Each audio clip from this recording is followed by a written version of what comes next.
An unending sea of people. This is what comes to mind when most people think of India.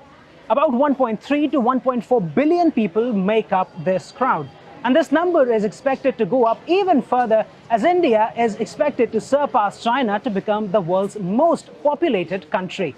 There's certainly a lot of us, but are there too many of us? That's the question experts are asking, especially as many in the country believe India's massive population is causing a strain on its resources. Many blame it for there being not enough jobs, houses, or even food for everyone.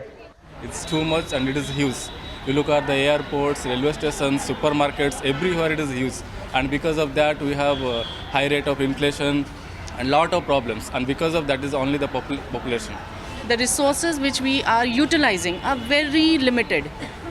But having a single resources being used by many, so only a few can get it.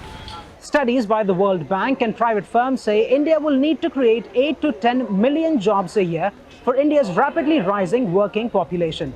Migration for jobs to cities is also likely to add more strain on the country's urban centers. India will not only need more affordable housing and public service infrastructure, it will also have to rethink urban mobility. But before all that, India's projected 1.5 billion people in 2036 will need ample food. The country already has a serious hunger problem, ranking an abysmal 107 out of 121 nations on the Global Hunger Index. And even though India's major food grain production has risen in the past decade, experts think it will be a challenge to feed a booming population. So the question remains, are there too many of us? Well, many experts say the answer is no, as they brush aside the calls for a China-style population control legislation in India. They say that India's population has been on the decline, and several studies say that it's likely to peak by the middle of the century.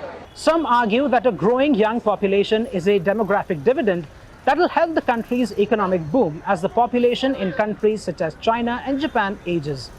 But that's only achievable if officials invest heavily in upskilling this new workforce. And industry bodies warn that the window to capitalize is closing quickly. By 2050, India's working age population could decline rapidly, and therefore the need to provide care will go up as well. Therefore, experts say that it's now up to the government to make the best of India's demographic dividend or let it become a liability. Ishan Garg, SABC News, New Delhi.